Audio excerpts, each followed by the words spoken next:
Pemirsa, saat ini semua mata sedang tertuju ke Mahkamah Konstitusi. Semua menunggu seperti apa putusan MK tentang gugatan Undang-Undang Pemilu. Apakah terbuka, tertutup, atau mungkin tertunda? Namun ketika putusan belum diketuk, mayoritas partai di parlemen ramai-ramai mengingatkan MK untuk tidak bermain dua kaki. MK harus konsisten dan cermat mana yang menjadi ranahnya, mana pula yang menjadi ranah pemerintah dan DPR. Saya akan mengulasnya bersama dengan anggota Komisi 2 DPR RI fraksi Partai Amanat Nasional, Gus Pardi Gaus, dan Direktur Eksekutif Indonesia Political Opinion, Dedi Kurniasya. Selamat malam Pak Gus Pardi, Mas Dedi. Selamat malam Mbak Sylvia. Oke, baik. Baik, Pak Gus Pardi. MK memang disebut-sebut akan mengubah atau diduga akan mengubah sistem pemilu. Tapi kan faktanya sampai saat ini belum terbukti. Tapi kenapa fraksi Anda dan juga 7 fraksi lain di DPR kemarin kita lihat cukup reaktif menyikapinya? Ya, terima kasih. Dari berita-berita yang kita dengar dan dilansir oleh berbagai mass media, diindikasikan bahwa Mahkamah Konstitusi akan memutuskan gugatan yang disampaikan oleh beberapa elemen masyarakat bahwa diduga Mahkamah Konstitusi akan memutuskan persoalan itu menjadi proporsional tertutup. Padahal ketika kami DPR diminta oleh Mahkamah Konstitusi untuk meminta pandangannya. Lalu kami Komisi 3 sebagai wakil institusi DPR sudah menyatakan sikap bahwa DPR secara institusi menyatakan meminta kepada Mahkamah Konstitusi manakala akan memutuskan persoalan yang berkaitan terhadap proporsional yang diajukan oleh elemen masyarakat itu diminta untuk tetap menggunakan sistem proporsional terbuka. Begitu juga dari pihak pemerintah yang diwakili oleh Pak Bakhtiar sebagai Dirjen Hukum, di mana saya juga menyimak apa yang disampaikan oleh pihak pemerintah tersebut. Malah kami fraksi 8 dari 9 fraksi menyatakan sikap. Fraksi adalah perpanjangan partai. Partai adalah sebagai peserta pemilu. Ya. Artinya adalah ada dimensi-dimensi yang ingin saya sampaikan. Sebagai wakil rakyat meminta kepada MK agar pelaksanaan pemilu 2024 itu adalah sistem terbuka. Ini adalah suara rakyat. Manakala Mahkamah Konstitusi memutuskan dengan sistem tertutup, tentu banyak pertanyaan-pertanyaan yang diajukan oleh masyarakat. Kenapa peserta pemilu saja menginginkan? Dari sekian banyak peserta pemilu, menginginkan semuanya adalah sistem profesional terbuka. Kenapa seandainya diduga Mahkamah Konstitusi itu memutuskan sistem profesional tertutup, tentu banyak pertanyaan-pertanyaan yang diajukan oleh para elemen masyarakat, para pengamat dan lain sebagainya. Ada Pak apa Mahkamah Konstitusi? Jadi wajar ya kalau timbul pertanyaan, ada apa dengan Mahkamah Konstitusi kalau ya seandainya memutuskan sistem pemilunya menjadi tertutup, padahal peserta pemilunya saja mayoritas 8 dari 9 fraksi di DPR itu menginginkan sistem pemilu terbuka. Mas Dedi, berarti jika sampai hal yang tidak dikehendaki itu terjadi menjadi putusan MK, apakah wajar jika kita ada curiga ada intervensi politik yang besar di situ? Ya, kecurigaan itu saya kira rasional. Kalau kita bisa kembali membaca kewenangan atau fungsi dari Mahkamah Konstitusi. MK ini kan sebetulnya adalah produk reformasi. Sementara sistem pemilihan terbuka itu juga bagian dari produk reformasi. Kalau kemudian sebagai produk reformasi kemudian mau dikembalikan lagi pada orde lama, orde baru begitu ya, maka mau tidak mau ada semacam pengkhianatan konstitusi yang dilakukan oleh orang-orang yang sebenarnya diberi tanggung jawab untuk menjaga konstitusi itu. Nah, masalahnya kemudian sebetulnya bukan persoalan apakah ini diinginkan oleh partai politik atau tidak, tapi ini berkaitan dengan hak konstitusi warga negara sekaligus dengan sistem politik kita. Kalau kemudian pemilihan umum itu dilakukan dengan cara tertutup, dia tidak saja persoalan pemilihannya yang hanya memilih partai politik, tapi itu akan mempengaruhi bagaimana sistem keterwakilan publik atau keterwakilan daerah-daerah pilihan itu di parlemen. Karena mau tidak mau sistem fraksi yang sekarang ada menjadi tidak lagi relevan. Kemudian sistem koalisi juga tidak lagi relevan kalau kemudian yang digunakan adalah sistem tertutup itu tadi. Maka mau tidak mau sistem tertutup itu akan mengarahkan proses pemilu kita sama dengan misalnya proses pemilu di Malaysia atau di negara-negara lain yang mereka sejak awal memang sudah menentukan paket pemilihan. Tidak ada lagi kemudian pemilihan legislatif secara terpisah dengan partai lalu dengan presiden, kan kira-kira begitu. Maka mau tidak mau kecurigaan bahwa MK berada dalam kekuasaan kelompok yang lebih besar kemungkinan itu nyata. Kenapa? Karena kalau dilihat dari fungsi Mahkamah Konstitusi, mereka kan tidak memiliki kewenangan untuk menentukan sistem pemilihan umum. Sama seperti yang disampaikan oleh beberapa tokoh di DPR itu misalnya, bahwa kewenangan Mahkamah Konstitusi itu hanya memastikan sebuah undang-undang itu mengganggu undang-undang yang lain atau tidak. Kalau kemudian sistem pemilihan terbuka itu dianggap mengganggu undang-undang yang lain atau bertentangan, maka kewenangan mereka hanya memberikan rekomendasi atau koreksi atas undang-undang. Tidak lantas kemudian menentukan sistem yang baru, kemudian itu bisa dipraktikkan oleh KPU. Begitu, tapi kan sudah ada nih contoh sebelumnya Mas Dedi yang KPK diajukan oleh Wakil Ketua KPK, masa jabatan pimpinan dari 4 tahun bisa diubah oleh MK menjadi 5 tahun. Tidakkah itu menjadi contoh yang akhirnya wajar kalau teman-teman di DPR ini pada khawatir dengan putusan MK nanti akan melebihi kewenangannya? Itu memperkuat dugaan bahwa Mahkamah Konstitusi tidak berdiri berdasarkan konstitusi negara kita, tetapi berdasarkan mungkin ada intervensi dari pihak-pihak tertentu. Ya artinya akan sama saja bagaimana mereka kemudian melanggar regulasi, melanggar kewenangan, seperti bagaimana mereka juga memberikan perpanjangan masa jabatan di KPK yang sudah dikritik oleh banyak elemen masyarakat, maka ini pun juga akan terjadi di persoalan sistem pemilu itu. Artinya tetap saja bagaimanapun juga keinginan Mahkamah Konstitusi, entah ada atau tidak ada yang menggugat, kalau mereka patuh terhadap konstitusi itu sendiri, akan lebih baik kalau mereka juga tidak melanggar konstitusi dengan cara tidak menentukan sistem sebagaimana yang sekarang sedang ramai diperbincangkan. Pertanyaan berikutnya Mas Dedi dan juga pemirsa pasti bertanya soal bagaimana selanjutnya melepaskan MK dari bayang-bayang kekuatan politik besar jika memang ada.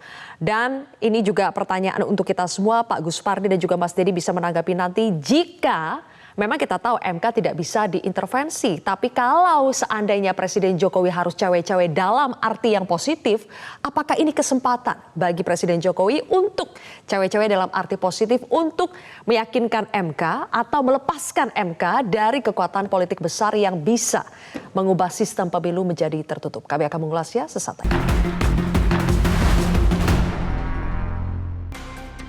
Kembali lagi di Prime Time News, pemirsa. Pak Gus Pardi, jika Presiden Jokowi ingin cawe-cawe demi kepentingan bangsa dan negara, apakah menurut Anda ini kesempatan yang tepat sebetulnya kalau mau cawe-cawe untuk melepaskan MK dari dugaan kekuatan politik besar yang ingin mengubah sistem pemilu dari terbuka menjadi tertutup?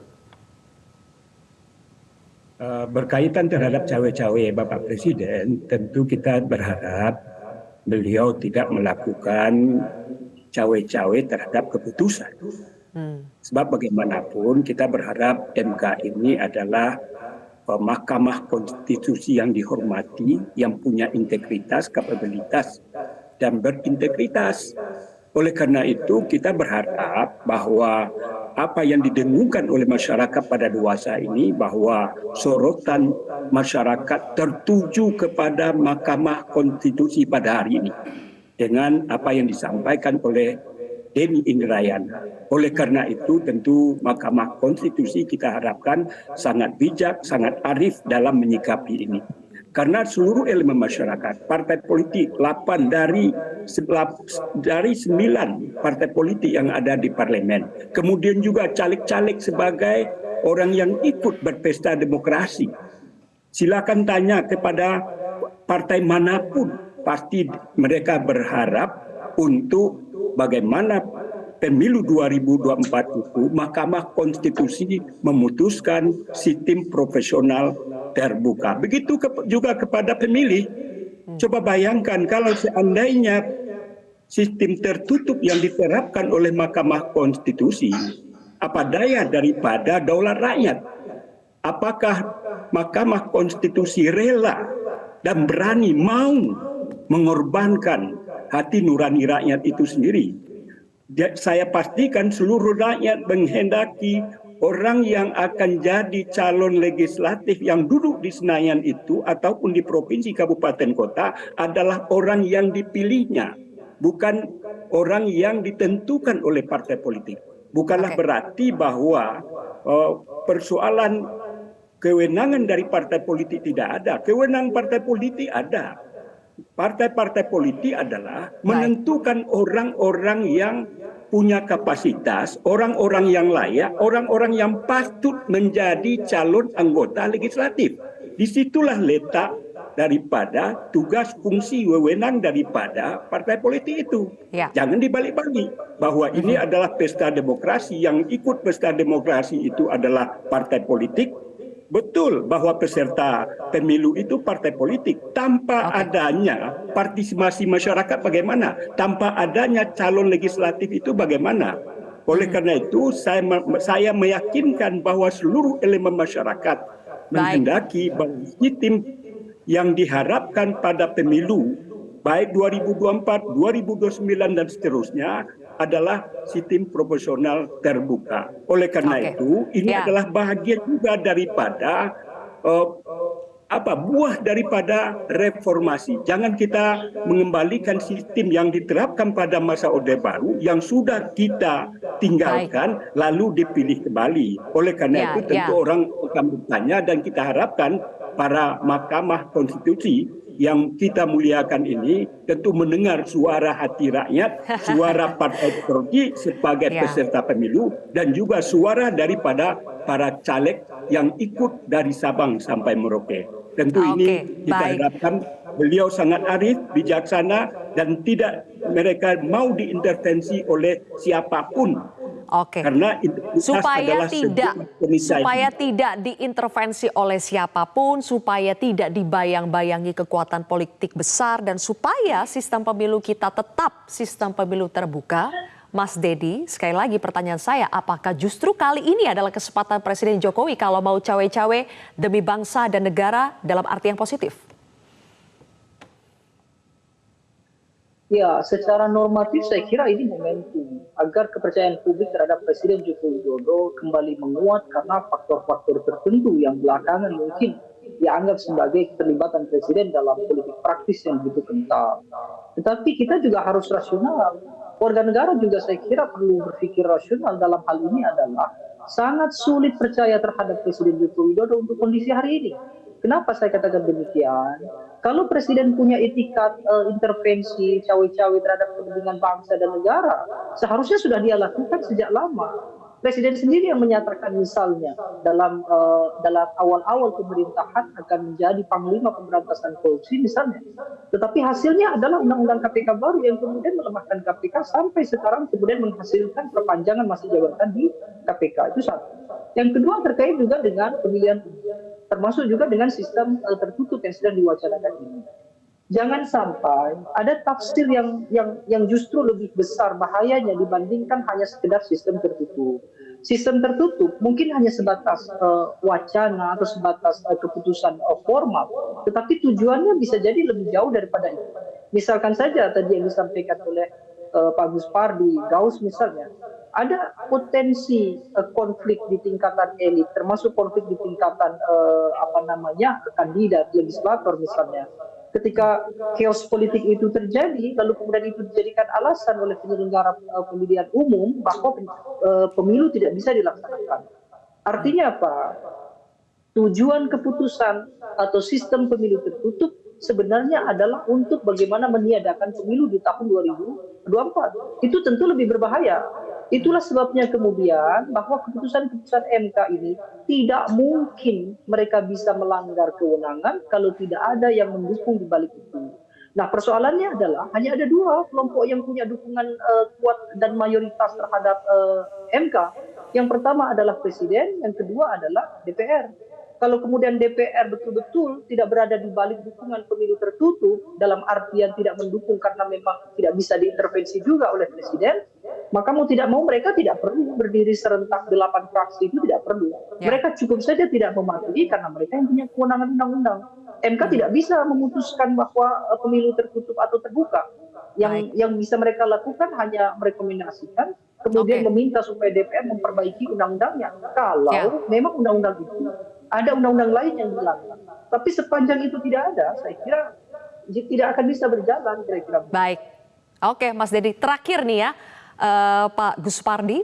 Pak Gus Pardi, semacam ada adu kekuatan ketika di DPR, misalnya kemarin Habibur Rahman mengatakan bisa saja DPR yang saat ini sedang merevisi Undang-Undang MK, akhirnya seolah-olah ada saling balas ya kalau MK betul-betul mengubah sistem pemilu.